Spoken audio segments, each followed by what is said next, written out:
All right, I might as well get started now. Well, my talk today, it's about the science of Mercury. And let me just explain what I'll do today.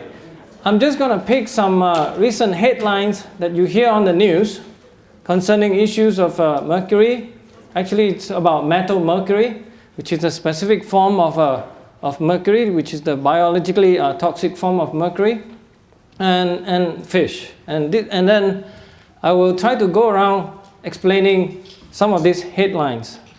And of course, the title of my talk is that it's about fiction, misunderstanding, and reality. I really leave it to you to decide whether what I say makes any sense or not. Well, some may complain that fiction, misunderstanding really don't have much of a choice. But this is really a very accurate title. And I've looked into this issue quite carefully and reached such conclusion. What you have mostly seen around the news and all the headlines recently are mostly fiction and misunderstanding. And I'm here just trying to provide you some sort of reality check. And without further ado, let me get started. And we will go over 5 of these headlines. Don't bother to read it now. A quick disclaimer before I start. Since most of you are familiar with my previous talks, and I often talk about global warming and all that, so this is partly a disclaimer that we'll be talking about fish, as I say. We'll be talking about mercury and specific form of mercury, which is called metal mercury, which is ultimately the biologically toxic form of mercury. And actually, ultimately, there's a bit of punchline behind this. It's not really about fish as it relates to the US population later. We'll see it will be involving some sort of marine mammals. So let's start with the very first headline. This is coming from very well-known NGOs, which is the Natural Resource Defense Council, as if nature need defending from people like that. And then from MoveOn.org, which is a George Soros Foundation, funded foundation. And here the claim is that the Bush administration is allowing coal-fired power plant to put more mercury into the air where it rains down on lakes and ocean and is swallowed by fish and could wind up in your plate. It is extremely clear that I can assure you, and I'll show you the results, that these are mostly fictions and mostly a very convenient ploy on their part to try to tell you that the mercury that ended up in our fish can only come from anthropogenic sources, can only come from specifically here the coal-fired power plant. Okay, and I'll rest assured that this is not even close to the full story. And here is the full story. The first facts that one has to remember very clearly, it is extremely clear that the US man-made power mercury emissions, especially from power plant, is no more than 1%. Okay, this number can actually vary quite a bit still. Okay, but it's all towards lower end. Okay, but it depends on what kind of accounting that you are doing. I'm mainly picking a standard what people agree upon, that natural sources from ocean and volcanoes can account for some 39% of all the annual mercury emission to the atmosphere. And then a big factor is actually biomass burning, up to some 16%. And then a large majority of mercury that is known to be emitted to the atmosphere come from actually other man-made sources, non-US man-made sources, particularly China and the top 7 European emitters, India, Australia, Australia and Zaire, okay?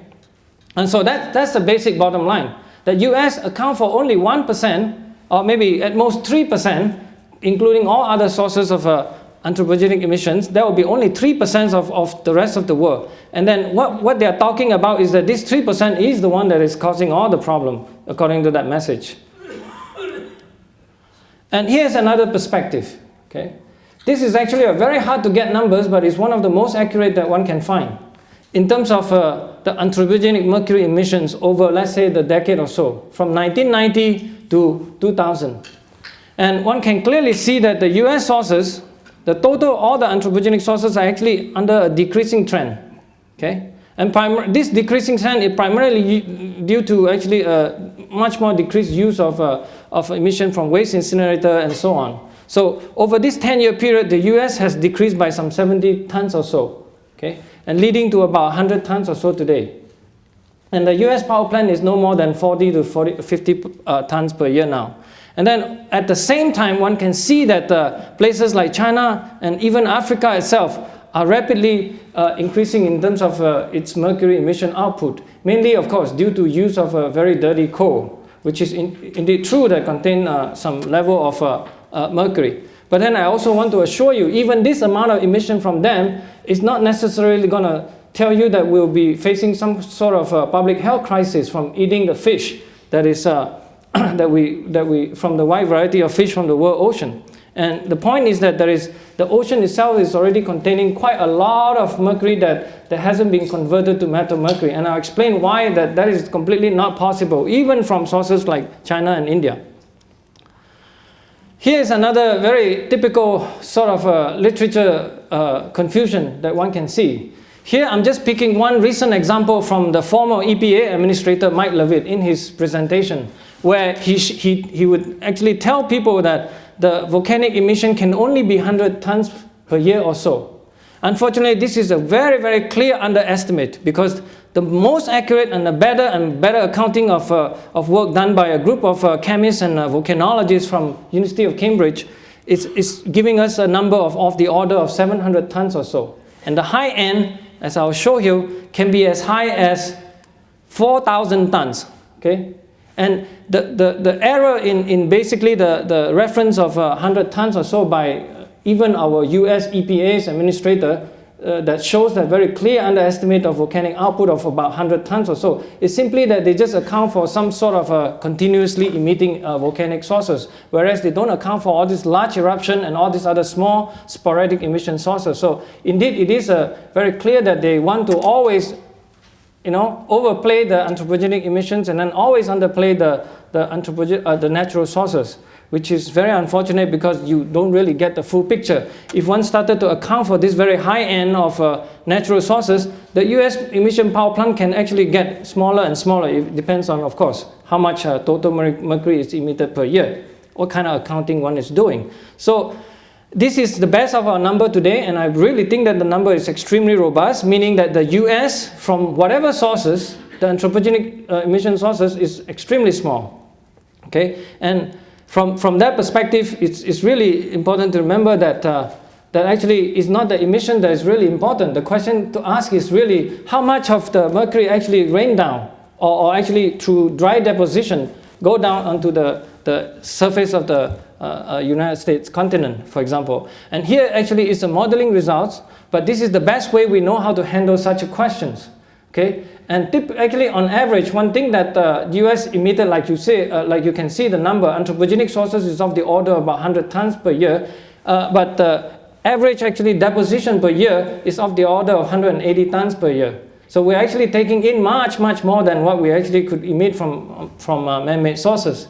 And this is just simply a map summarizing for you about actually the non-US sources, including the pollution from China, India, and all these other places, and also locally natural emitting sources.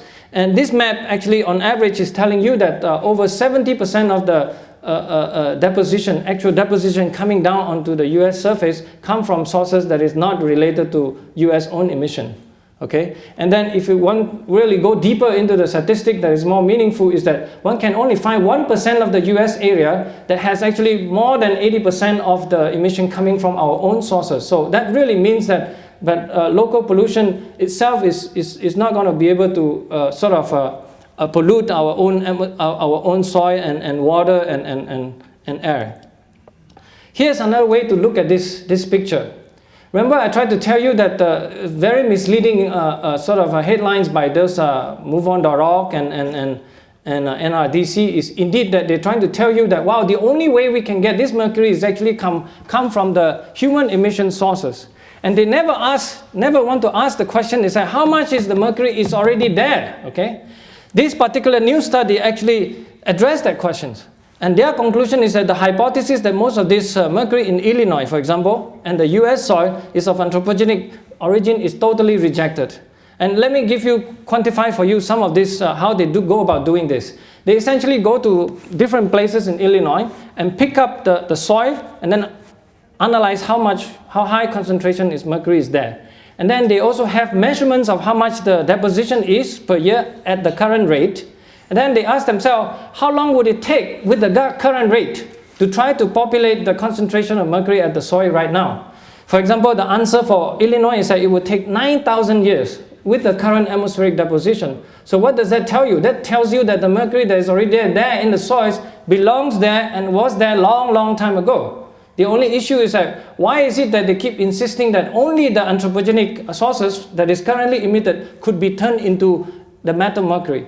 I'll explain a little bit more about the biochemistry and bioconversion process of metal mercury in a minute. And then for the US, for example, the whole US as a whole, on average, it would take about 14,000 years. So this is why as a scientific studies, I think this paper extremely well illustrated that this whole notion that you can only get the mercury coming from the power plant sources is totally flawed.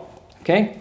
Simply because that they haven't even want to account for how much of the mercury is already there in the ocean or in the soil itself. Here the test is for the soil itself. By the way, the ocean itself has some order of 100 millions or so mercury already in there in the upper maybe top 1 kilometers of the water, okay? And the whole business here is actually that how does that raw mercury, which in chemical form is just Hg or some ionic form, Hg2 plus or Hg plus, that how come those things are not being converted so easily into this biologically toxic form of mercury called metal mercury, okay? And the point is that the process is highly limited by so many other processes that it is really way beyond human control. This is why it's a very misleading thing to say that, we will be able to cut the power plant emission, and then we will get some sort of, somehow by magic, that the amount of mercury that ended up in a fish will get reduced and somehow will be safer in that way. So this is why the whole notion is completely from the start, from that kind of perspective, is totally wrong. Okay? And well, here's one of the standard technique I thought is very typical to show you that what all these environmentalists are actually doing. For example, in this particular report called Cycle of Harm by National Wildlife Federation, can you believe that they're actually using that one statistical data outliers to make statement like this? The whole report is based on basically a collection of all the different states, any data that they can get, the atmospheric deposition data that they can get, but based on those kind of statistical outliers. Okay, to make that claim that, oh, now the rain that is coming down on Maryland actually is hurting us. Okay, so that's why this is called the Mercury in the Rain project by the National Wildlife Federation. And actually for this particular case at Maryland, I actually spoke to the chief author itself, Professor Robert Mason from there. Unfortunately, I mean, he only willing to admit to me that he's extremely angry about this, which I have the email to prove that. But I pressed him to actually, I think this is hurting science itself. Why don't you speak out and then tell this National Wildlife Federation people that they're doing the wrong thing? I mean, they couldn't possibly be using such one single outlier to make that kind of statement. And in fact, it's not only one, this is only one example. The whole report is talking about all the different states, okay? And it's highly misleading coming from people like that, and it's very damaging. And now I want to come to the very key chart that I wanted to show here. It's a bit complicated here, don't try to read too much, but my whole point here is that the metal mercury production does not depend on the amount of elemental mercury that you have in the system. Okay? Here's a real clear example that I can show you. It's based on the recent data coming from San Pablo Bay, somewhere around the San Francisco Bay Area. And the scientists here actually go to the sediment there from 4 different locations. Okay? They collected the sediment, and then they started to analyze 2 things, 2 variables. The first variable is the total amount of concentration of mercury, the raw mercury, what I call the raw material available, which is labeled HGT by the blue bar, for all different locations. 3 of them are open water region. The 4th one is the marshland area. And as you can see, the total amount of mercury, amount of materials that you have available for conversion is more or less the same for all 4 locations. Okay? And basically, most probably because they're due to the same geological condition, they're really not far different from each other. Okay? And then, but when you started to measure the metal mercury, again, the biological toxic form of mercury in it, you can clearly see the open region are really way below compared to the marsh area. What does that tell you? The conversion process of this depends on the biology, the chemistry, the sunlight, and all the other factors. But it has nothing to do with the amount of raw material you have. Can everybody see that? This is actually the main, very, very misleading point. If you understand this chart, I think it will do a lot of good to your understanding to the rest of all these different arguments that they try to deceive you with. Okay? And in fact, this author itself claimed that, make the very clear statement that one ought to be really, really careful with a lot of this wetland reclamation project. If one really want to reclaim all this wetland, if you are concerned about formation of metal mercury, this could be a real problems. Okay? And of course, the problem is that when the different rivers will bring this, spread this metal mercury further from the main source there. This chart is actually just trying to give you a hint of how complicated the whole process is. It will involve process from the air, from the water, which is a different type of deposition, and all the air chemistry involved, coming down to all these different symbols. H nu will be the sunlight, the food web process, and then amount of particulates. And then even very clearly is that, as you know, the main way of converting this raw amount of mercury to metal mercury is actually through a sulfate reducing bacteria. Okay, this is why sulfur is also, amount of sulfur in the system is also one of the factors. Okay, and now I want to show you a list of my Forrest Gump way of cooking shrimp, but here a way of making metal mercury. And always remember that when you talk about metal mercury, this chemical is not stable all by itself, even in the human blood. I mean, this thing decay in half-life, have a half-life, which means it reduced by half. If 100%, it reduced by half in about 2 months or so. Okay, 60 days to 80 days, roughly. Okay, and here is a whole list. Maybe I'll just quickly go over because it's really, really important. There's so much misunderstanding about this. That is why I think it's worth talking about this. But anyway, the point is that it will depend on sunlight. It will depend on little things like the species of the zooplankton itself. It will depend on how much organic matter you have. How deep is the basement in a lake, for example. Visible sunlight, UV sunlight. One of the most surprising scientific discovery in a lot of ways is basically the findings that if we were to leave this under dark area, the amount of water, and then measure the amount of metal mercury in it, and then you expose it to sunlight, you measure later, it will much reduce because the sunlight destroyed this particular bond actually. That was really surprising, and this was roughly discovered about 96 or so.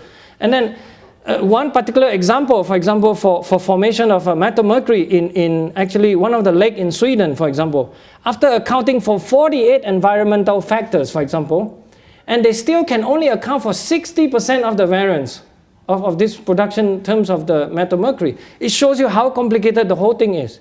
But one thing you can be rest assured, as I give you the clear example from San Pablo Bay, is that it does not depend on the amount of raw material you have. The best, even better example is actually it's about the amount of mercury you already have in the ocean itself.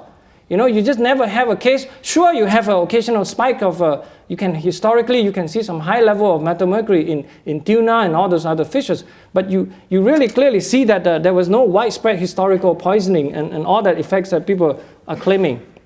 So now let me move on to the second headline.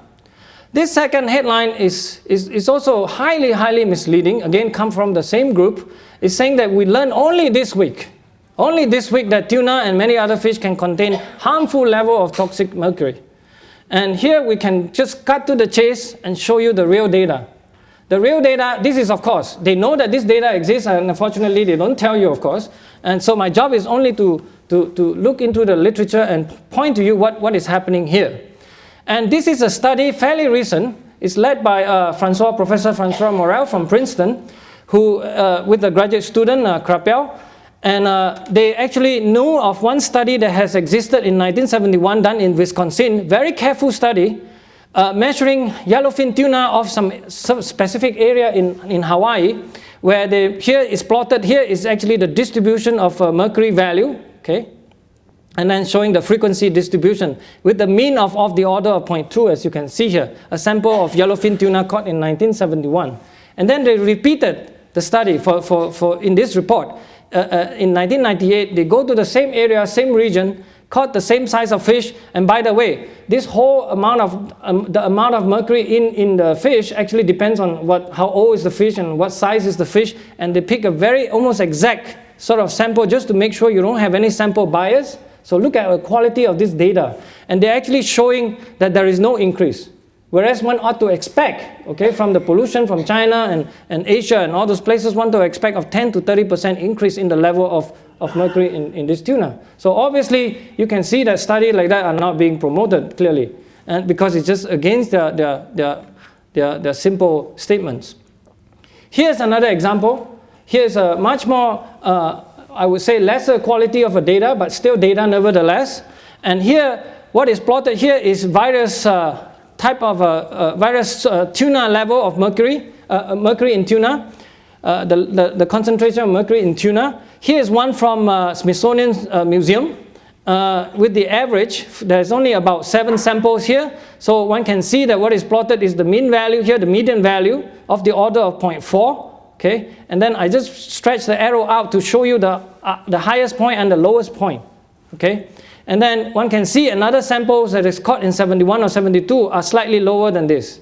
Okay, and immediately this is actually based on the study that's done in 73, where the author immediately concluded that there is just not a possibility that this whole changes is caused by human sources.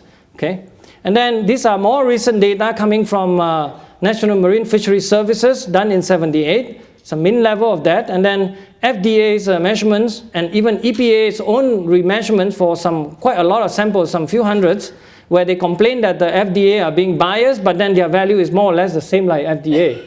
Okay, and then by the way, don't be too concerned about this. I mean, this is clearly explained by statistics. Here you have only sample of 7 and 5, and here you have really huge amount of samples, and you're bound to have some very, very high one in such a statistical sort of basis of understanding. Okay, so but the whole point is that mercury in tuna has been naturally highest in the past. Okay. Well, if tuna is not a good measure of mental health, so actually, by the way, I was being asked one time by somebody from National Wildlife Federation to ask about the mental state of some of this wildlife actually, and I just proclaimed that it's extremely difficult to do this sort of neuropsychological test. And here now we're talking about current situation. We're talking about state of Alaska.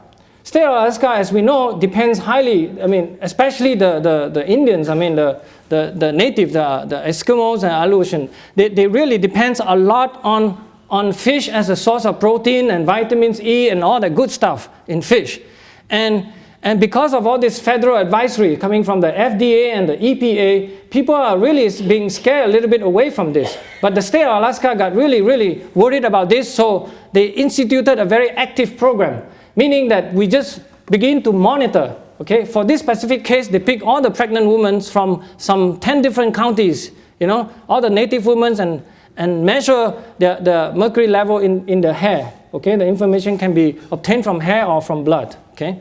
And look what the mean level is. It's of the order of 0.7, okay, median value of 0.5 or so. And then it so happened that there were some sample of hairs that one can get from old Aleutian mummies. And these are radiocarbon dated mummies that is of the order of 550 years old. Okay? And look at what their level is. This is clearly higher than what we have in the mean today. So as you can see, 550 years ago, one do not even have any, or clearly don't have any SUV, so the explanation really has to be that it's natural. No, but the puzzling effect, the real difficult question to answer is that what is the state of mind of these mummies, of course, the infants and this. I mean, I would say that later I'll show you the epidemiological data. It's completely not clear at all that it's actually hurting, especially when they say, you know, children's brain are being damaged and have learning disability being attributed to their mother eating fish. I think that's really a stretch. And I'll show you why. Actually, it's not just talk, and I was very skeptical about doing this research itself, actually. But I was encouraged by several colleagues to try to look into this issue a little bit to see what is really behind this and whether there is any sense for us to worry about. But unfortunately, my conclusion is not so positive for the NGOs. So now let's move on to headline number 3. This one is actually invoking authority quite a bit. It's saying the National Academy of Science has stated that mercury in contaminated fish consumed by pregnant women will interfere with brain development in their babies. This is from Friend of the Earth, which is a very bad organization, I would say. Now, let's come back to the real data. We talk so much about methylmercury being a toxin, real toxic, okay, it's really lethal. actually. But those things that you can demonstrate is basically on it's not at epidemiological level, it's not even clinical level, it's basically only in some sort of, trying to study about cell function, and one can really see how methylmercury can destroy or actually destroy cell function, cell division, for example, in very careful details. One have done that. No doubt that it is the neurotoxin. Okay? But the problem is that from the real actual epidemiological data as a human system, this is actually, I have to absolutely assure you, and Jack Snyder, who is also an expert on this issue, is sitting at the back, can assure you that this is the best data they have to try to make the claim that children's brain are being damaged. This is a data coming specifically from the Faroe Island, which is a Danish-owned island somewhere off the North Atlantic. And here, let me explain what they did. By the way, the problem that they found is only neuropsychological. If it's about neurophysiological, like eyesight and eye acuity and all this hand movement and all that, the kids are actually doing really good. They're doing very, very well, and these are not reported at all. And we're talking about neuropsychological sort of measure, which is very non-standard. Jack will tell you that there is just no proper definition or even objective measure of these things. But here is one of the best attempts that they have tried. This is from Faroe Island, and they have done this test called the Q-Boston naming test. Okay? By the way, for non-Q, they are not able to demonstrate this statistical correlation. Just for the Q one. And better score up here, lower score down here. And here is actually a measure of the mercury in the cord blood of the mother itself. Okay? And just trying to assess, what is the effect of this eating fish while the mother is pregnant on the fetal. Actually, they're not even talking about fetal. They're measuring the behavior of the children at 7 years old. And it's very curious why they don't do measurement at 6 months old and all that. For example, done by other study who hasn't found anything. Okay? And here, let me just go back.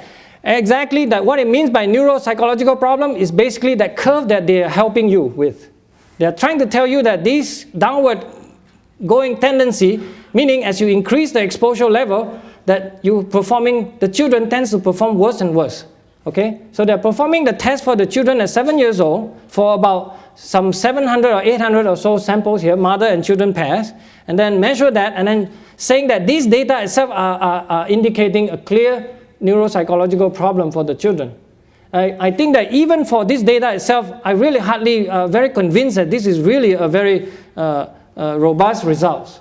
By the way, this data also have further problem because one do not have access to this data. For example, I would very, very much like to analyze what if I have more statistical outlier out there? What would happen to the tendency? And we don't simply have access to such data. They say, wow, it's Danish owned. But unfortunately, most of the study are being paid by NIH and all that. Here is a real problem with the Faroe Island study. Okay? This is the number one problem. The first problem is that the majority of the mercury that these pregnant women get, which means were exposed to their fetus, is actually not from eating fish. It's from consuming pilot whale as admitted by the chief physician of the Faroe Island hospital system. Okay? They are eating pilot whale product. Okay? They're not only eating actually, by the way, here's the second one. So you all can see that they are actually emitting itself. This is actually printed in Boston Herald, that they are eating pilot whale meat. And they admit that fish are very good, right? The fish are very good for the children. And then the second problem is they admitting after the 2000 National Academy of Science report came out on methylmercury, that in 2001 they started to admit, maybe we not only have problem with methylmercury, but our population, the Faroese, are actually being exposed to very, very high level of PCB itself. Not only PCB, you have other kind of toxin like DDT actually, okay, found in this whale blubber, high concentration. And how high is the high that I'm talking about for PCB? It's actually 600 times what is allowed by the EPA standard. Okay? So here we are talking about a study. Okay? We're talking about adopting a study that is based on eating pilot whale meat, that have a host of chemicals. And whales, of course, being in the very high end of the food chain, contain extremely high concentration of methylmercury in its body. Okay? Very high concentration in the liver, of course, which people in Japan also are eating that. That's up to, if you say the average fish have about 0.1 ppm of mercury in it, the whale liver can have up to 40,000 ppm. Okay? And the Japanese are eating it too. Okay? And the whale meat is of the order of 2 to 3 parts per million. And that's very, very high, actually. And And I'll go back to the Japanese data in a minute. And so as you can see, even the editorial or the cartoon that I just showed in the beginning requires some kind of correction. So you see that how much of the issue is really in some serious trouble. They're really talking about whale meat and other chemicals. They're not talking about fish here, okay? Here's another very popular study being supported by the National Academy of Science report. It's based on another study that is a lot lower in quality in the sense that the sample is highly inhomogeneous. They have wide varieties of basically different races involved. And here's a study coming from New Zealand. It's the same kind of study, same kind of plot basically, showing you the exposure level of mercury through their mothers, and then showing the children's sort of a neuropsychological test. One of them is language development, one is on performance IQ. And for this particular test, as you can see, they try to guide your eye with this downward turning being adverse behavior. But they have a real problem with this particular saw points. This data, this is real data. They have checked this repeatedly. They couldn't find any problem. And this turned out to be a Maori kid. A Maori children that is just normal. He's just doing everything as good as his peers in school and all that stuff. But his mother has this mercury level of 86 parts per million during pregnancy. Okay? And they try very, very hard to try to tell you that, oh, there is some downward turning. Okay? This is how bad in terms of really data manipulation. Of course, they will say that they will use some kind of sophisticated statistical methods to try to beat out all this. In fact, they even claim that they can take out the PCB effects, which is really not understood at all. How is it done? Okay? And it's just purely statistical junk in a lot of ways. And now let me come to a study that give me the conviction that why we don't really have a problem. And this is a really a very, very high quality study. If actually I study very little about medical literature, but this is sufficient for me to say that this study is of very, very high quality. This study is also, again, same kind of study like the one in Faroe and New Zealand. They're trying to assess actually the impact of potential exposure of methylmercury through fish while the mother is pregnant, eating fish while they're pregnant, and then the performance of the children later on. Here, this is a study done in Seychelles Island. And the reason why they choose Seychelles is because they eat more or less the wide varieties of ocean fish like US. And by the way, of course, this kind of study could never be performed in the US itself because we have so many confounding factors. Okay? It can never be done. But by the way, it's going to be started because it's paid by trial lawyers. Actually, it's going to be done in one little study, but it's also done by the same group of people in Professor Philip Grandjean from Faroe Island. They are trying to do a small study now in Mobile, Alabama, and you can expect the result to be very bad later. But anyway, let me not jump to the gun. Here's the study from Seychelles Islands, which for really pure scientific reason, they have traced the children. They're so high quality, they trace the children from birth to 9 years of age. They did that 5 times, from 6 months, 19 months, 29 months, and then 66 months, and then 9 months, 9 years. They have done that study so carefully, trying to document any systematic or adverse effects that they could find. Unfortunately, they cannot find any. They have done so far. Actually, I even have some updated one for 12 years old. By the way, by the time you reach 12 years old, we're talking about not only the exposure through the mother womb, but actually through their own consumption already, okay? By the 12 years old, they have done up to 65 different neuropsychological tests. And they are not able to find, quote unquote, adverse neurodevelopmental effects. Okay, and one of the tests, as you can see, the irony of the thing is that show beneficial effects from higher methylmercury exposure. The reason being, of course, it is the dominant good part of the fish that is overwhelming, because here they are showing that children of women with higher methylmercury exposure is less likely to be hyperactive. Because the same statement where you interpret the amount of fish you eat as methylmercury can be interpreted as just the positive effects of eating more fish. Okay? So that's the story. And then now let me come to our famous National Academy of Science. And I have to tell you that when you start reading things like this, you're really beginning to shake your head a little bit. I really don't understand. Because here, you know what National Academy of Science really do? It actually, here's the statement. You can read it for yourself. I basically try to summarize for you that in existence there are only 3, basically okay sort of epidemiological study available to assess the neurodevelopmental effects of methylmercury on children. And you have the Seychelles, you have the Faroe, and then you have the New Zealand. And then you can see what the committee says. the committee says that we should not derive an RFD, basically the safe, quote-unquote, safe level of methylmercury exposure using a study from seashells. And why? Oh, simply they did not observe any effects, okay? And that, guess what they promote, right? They promote that study that I show you, the Faroe Island. And this is really beyond really any reasonable, even logic, actually. And so I'm having a little problem with that. But so really the whole problem is that we need to really question EPA very, very much on this particular issue. Now let me move on to headline number 4. And here's even more outrageous statement. Here is talking about 5 million American women of childbearing age. By the way, here really mean 5 million every year, okay? That is already have dangerous level of mercury in their bodies, okay? And then millions of all this coming from Physicians for Social Responsibility, Jane Orion's favorite organization. Here's a real problem with them, okay? But let me first explain how they get the number first, all right? Let's go to this also complicated chart, but I think please bear with me because it's important to try to understand this. This study is actually based on data, actual data that is conducted for what you call the CDC Nutritional and Health Survey study, done for the first time, collected data in 1999 and 2000 period, and measure the amount of mercury in the blood of those women, 1,700 of them. And then here's just a cumulative distribution showing the value of the mercury in the blood, and then showing how many of them have 0.1 and how many of them reach 20 or so. So the maximum amount is no more than 20, it's a little bit over 20. And then the part where you hear about 5 million or so many women having level above unsafe level is basically some 8% of these women that is above this tiny yellow line that I plotted here, okay, which is called, they are above the EPA reference dose. This is the so-called EPA safe level of exposure, okay? And guess where the number came from? The number actually came from something like 58. This line is being plotted at 5.8 parts per billion, okay? So yeah, indeed it's true. If it's according to this line, there is some 8% of the women above this, okay? Above this level.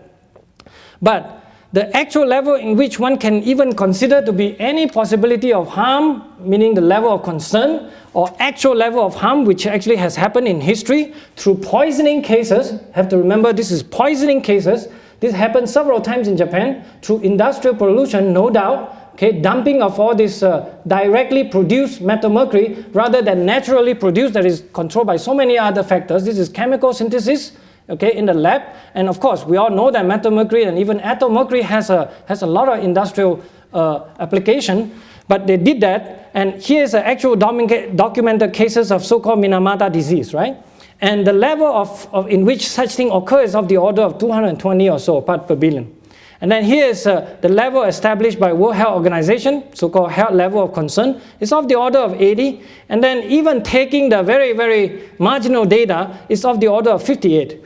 But EPA decided that no, that was not the level to consider. We have to be very, very safe. This is why I call this is the most extreme application of precautionary principle. They say, well, we have to account for all these different factors, different individuals, the most sensitive population for children. By the way, they already based on the data based on children itself. And then they say, oh, we have to do that, so they divided by 10. This whole argument took up some 60 pages in the National Research Council sort of report. But it's all meaningless, really, in a lot of ways.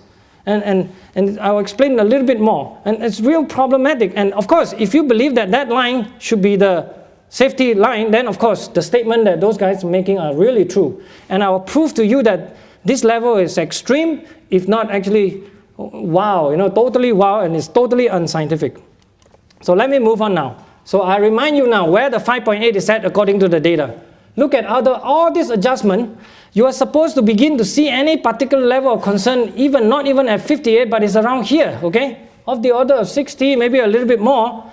And that's the level that one begins to worry. But how, and after all this manipulation, what you call social political sort of criteria, they adjust this and move it at 5.8. And you can, and of course, nobody want to look back into the data. If you put it at this level, it's totally ridiculous to say that, well, if I'm above this, we're in trouble now. This is why, even from their own data itself, the data is already problematic. Remember that this is from pilot whale and this is from PCB, okay? This is really not methylmercury alone. So even from that, we couldn't even make sense that if you're above this, that you're in trouble. Okay? So I hope you all see that. And here's another problem for them. There is even more data coming out. Okay? This is basically very, very latest results. And the data that I show you that have about 8% or so above the EPA safe level is basically the survey done in 1999 and 2000. And look what happened in 2001 and 2002. For no particular reason, as Faragam like to say it dropped by half. Okay? This is just telling you that these are all statistical, meaningless sort of effects that you're seeing here. I wouldn't even want to go so far to try to say that now the number should be half, whatever if they say 5 million, I don't want to say that it's 2.5 million now because it's just meaningless. Okay? But this is to illustrate to you. By the way, of course, you don't see many newspapers reporting these things. Not at all. This is very well-known result now, by now, because this is available since November 2004. And here's a very, very good test. Okay, how extreme is this extreme things done by EPA? Okay, take the most recent survey done in Japan of the amount of mercury in the hair of this Japanese individual for some 9,000, very large sample, and look at what happened. If you were to consider the EPA safe level to be a measure of something, you would have 80%, 90% of the people, Japanese, have the level above this. For these particular results, I think you can only conclude two things. You either conclude all the Japanese are crazy, or, excuse me if there are any Japanese around, but no, I'm not a Japanese, but then, or you have to conclude that actually the EPA's level reference doses are meaningless and too extreme. Okay? This is the most extreme form of ultra precautionary principle. And then I want to point to another very important fact that is hidden from the public. By the way, this is well known before they even conduct that study that I told you by CDC, which is called the National Health and Nutritional Examination Survey. They have some sort of ethical guideline, no doubt. And guess what the guideline really recommend if we have the obligation to tell the participant? The level is at 200, just like the Minamata level. Okay? By the way, these are done you can do it in hair or in blood level. Let's just talk about blood for now. It's 200. Okay? It's not 58, it's not 80, it's not 5.8 clearly, it's 200. Okay? And this really tells you something very puzzling about what EPA's behavior is on this issue. And I can only say that I'm very confused, and therefore EPA's work is really low quality in science. And here's a little bit of maybe you call this rhetoric, but it's not. Just think about this very carefully. I tried to think about this, but I couldn't make any sense, so I tried to copy some of this statement from distinguished scientists around who actually care about the issue a little bit. When you are above this EPA reference dose, you're really not in trouble at all. Okay? The point that is much better summarized by Tom Clarkson, which is actually what I would consider the most distinguished researcher in this particular topic itself. He is actually the first one to try to warn that there is a possibility of harm. And then when they conducted the study and found negative studies, I mean, he's been labeled a pariah. When he first promoted this issue, of course, he's the good guy. Okay? But he just said that the whole idea of safety factors is to protect people. You just cannot turn it around by saying that who is at risk. Okay? If you're above it, you are really not in trouble at all. Okay? And I have an analogy here. The analogy may not be very good according to some people that we know, but no doubt that there is some people want to have some kind of gun control law.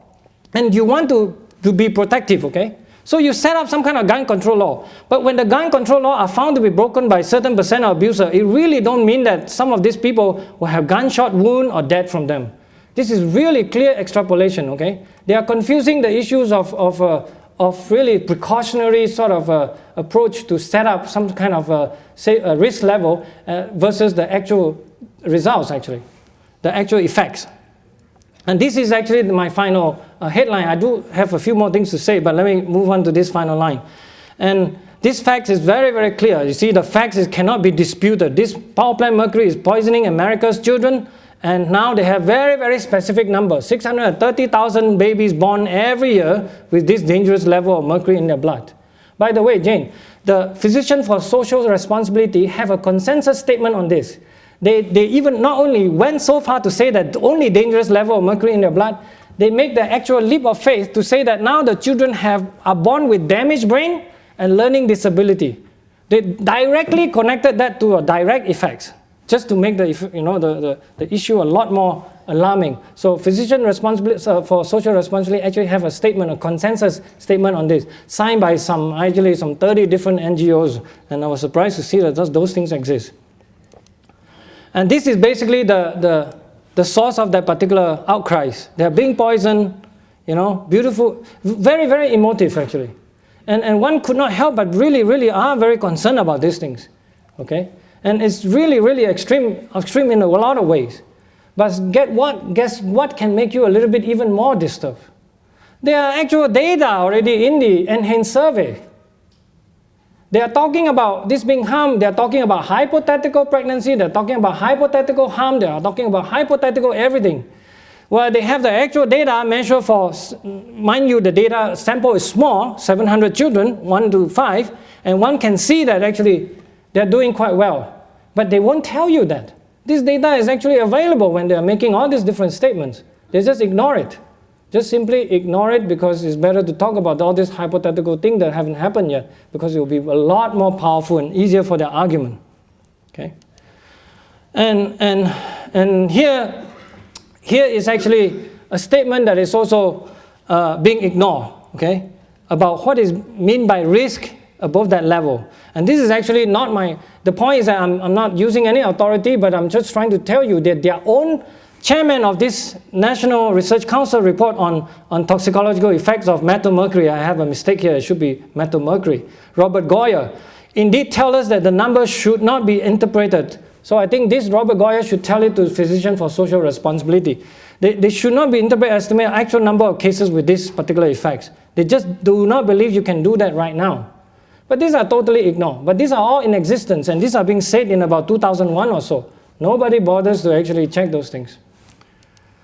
And now, let me just make a quick summary of what we have heard. It is very clearly that in terms of the accounting of mercury and actually about the conversion of the mercury to methylmercury, which is the biologically toxic form, is that atmospheric deposition of mercury from power plant is a very, what I would say, even totally negligible source of to the huge pool of natural mercury available. And here, I haven't even begun to tell you about what is being done in geology when people are trying to account for many things from the volcanic vent, the deep volcanic vents, and all these different sources. One of the direct person that did this work by the name of Pat Rasmussen from Canada actually did this work as her thesis work and published it in '94. Nobody read the paper, and actually she almost lost her career on that, just publishing that one paper that is so actually well done actually. It's the first attempt to try to systematically go for the accounting of the mercury in the geology and all this different system. But she's being treated as some kind of pariah. But the point is that the power plant itself is extremely negligible source compared to all these other natural sources in the world, ocean, land, and soil. And then remember that the production and destruction of methylmercury are controlled by environmental and ecosystem factors that are independent of the power plant emission. The other one you can be rest assured. Meaning that let's cut all the US power plant emission. You will not see any effect, I can guarantee you, okay? Except you know that you're not emitting more. That's it. That's about it. So EPA actually could even agree with that. But they say, well, we want to regulate every single molecule. We want to reduce down to zero because they are using the example of lead. They're trying to say that we must have zero mercury emission. Actually, this is the extreme that they're willing to go. But I think it's completely insensible, regardless of the cost. Now, conclusion for headline number 2. Mercury concentration in tuna, as you can see, are not increasing rapidly, in fact, possibly declining. And then methylmercury content in the ocean fish are naturally high in the past and has no relation to any power plant emission, US or any other place that emitted these things. And then when we come to the National Academy of Science report, it's totally scientifically biased and inappropriately, as I would say, promoted the Faroe Island study while it's ignoring all these other good study, and then knowingly that Faroe Island is basically a study that is not a measure of methylmercury, but is a measure of what I call a cocktail of toxic chemical, including methylmercury, PCB, and DDT. Okay, and so therefore that study is totally inappropriate for fish-eating population like the US. And then for headline number 4, the real trouble of all this actually, if you recognize, is actually the EPA reference dose, which really requires some kind of revision if there is any possibility at all. is that this is totally subjective and is not supported by science at all, okay? Or even logical reasoning, as I show you. There is not a single woman in the US actually have level that is above the level of what I call level of concern and actual level of harm, okay? Which I show you that is not even close. And then no babies clearly are being poisoned, according to this Friend of the Earth advertisement. Fish is in fact nutritious, have been found to be beneficial for mental development of children, okay, in contrast to this really flawed study from Faroe Island Children's Study. And then fish oil also has been known to reduce risk to preterm delivery and low birth weight. Oh, this one I don't know why it jumped, but that's not important now. Let's not talk about this. But actually, if you want, here's the information. Here's the latest study funded by Teresa Heinz Foundation, okay? And it's basically a survey of what you call the Society of Environmental Journalists, SEJ. They done it in their annual meeting last year in Philadelphia, and they measure here the mercury concentration in their hair for some 260 members, and guess what they found? They found some 27% or so, or 70 of them, have level above this so-called EPA safe level, okay? So again, here, you either conclude that all these environmental journalists are unsound in their mind, so therefore don't trust anything they write, or you say that the EPA reference dose is very extreme, okay? And mind you, the person that conducted this whole study, Professor John Spangler, who has won actually the Heinz Award for some actually quite a lot of money, Harvard School of Public Health, he has found his own hair level to be 3.4, three times higher than the EPA allowed level. So don't be confused by the blood level, which is 5.8 ppb. Here, the hair one is about 1 ppm. Okay, it's a lot more concentrated in terms of the mercury in the hair than in blood. And here he has 3 times larger, and guess what? He knows exactly that he has no problem. Okay, these are all the words. It's really, really a bit hypocritical in a lot of ways when they do this sort of thing. And oh, this study is not too well publicized by the environmentalists. They wish you never know this. Well, I'm glad somehow this thing got rearranged and appeared here. Well, the summary here is a lot more clearer actually coming from this cartoon. You can see I let the 3 fish talk for themselves. This fish say that, well, the mercury myth has really taken on a life of its own. Hey man, don't complain. If the truth come out, they will start eating us again. This little guy say, eat meat, okay? Well, no, I'm not finished yet. By the way, you're supposed to finish this, but if I still have time, I want to go on. And here is one of my very proud achievement, meaning I was able to find this picture.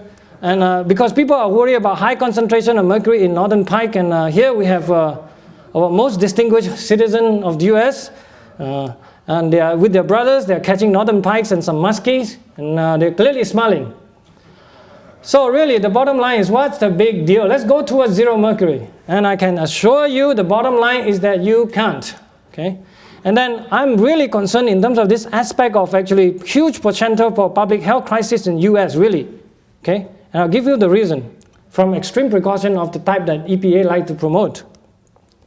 Here's a clear message from, again, don't mind me for quoting some sort of authority, Professor Eric Grimm from Harvard School of Public Health, a different kind of scientist from, let's say, John Spangler or all these others.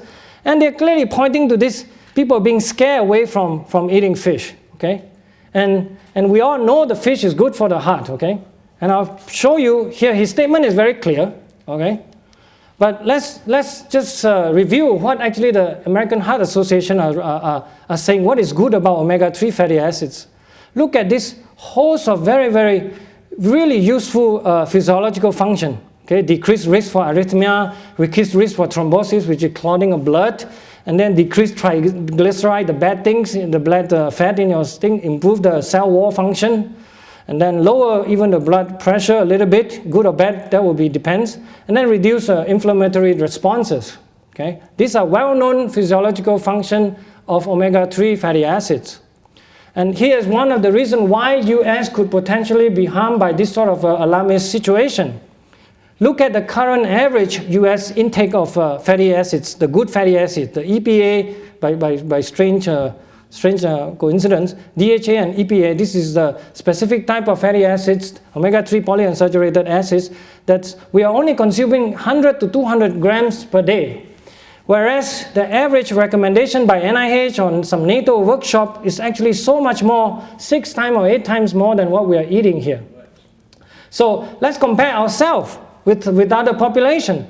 Look at what the Japanese are doing, what the Danish are doing, Singaporean, Norway, Spain, and then of course the very famous things about the Eskimos.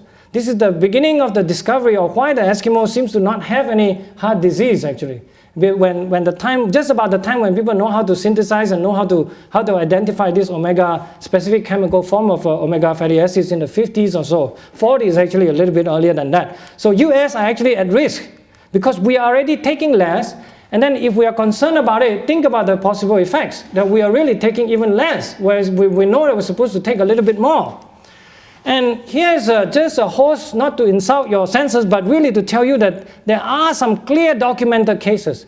Oh, here's the case that indeed you should apply the precautionary principle, because you know that there is possible benefits of taking that fatty acids from fish.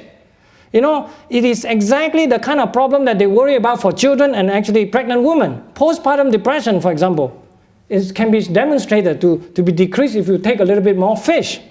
And then even all this host of disease like breast cancer, prostate cancer, kidney disorder, the people on kidney dialysis were shown that if you want to have high dosage of these polyunsaturated acids, they will improve. The chances of death is a lot lower. Alzheimer's disease, rheumatoid arthritis, type 2 diabetes itself, okay? And this one we can skip. This is just a statement from a gynecologist, nevertheless a very, very distinguished doctors here, who actually worries about this sort of alarming situation that he's talking about. All the pregnant women and the children itself will be missing out all the good stuff from the fish if we are scared away from eating fish. Because the point is that they're trying to say even one molecule of this mercury can harm you. So that's the whole basis, that it's becoming so extreme. And here's just a quick evidence to show you just focus on this chart here, showing for different country amount of seafood they consume, and then the prevalence rate of the postpartum depression. Look at the people who have very low postpartum depression. Is basically Japanese, Hong Kong, Singapore, Malaysia, and then people that have high postpartum depression rate is actually in all those countries who take in a little bit less of fish. And then if you ask yourself, do we have any documented evidence that this thing are actually at work now? And here's a situation for a not so large group. Let's just focus on the top panel here. What it's showing you is actually time over here from April 99 to about January of 02 or so, or I cannot read that, but about January of 02. It's talking about pregnant women in Cambridge, Massachusetts, about their behavior of consuming fish. They basically have a tendency of more or less flat or slightly increasing over this period. But then this is the period in which that the FDA sort of advisory first came out, okay, about telling pregnant women you should avoid this, avoid that. And look at what happened after that. So indeed that is not just talk. Pregnant women in Cambridge are indeed actually sort of worried about these things. And mind you, they're a lot more highly educated, so they're following this sort of trend. But the real question for me is really at what cost? Okay, as you can see that the fish oil is really good for the children's mental development itself. And then not only that, it's for the pregnant woman itself. And with that, I think I better stop since I almost ran out of time. Thank you.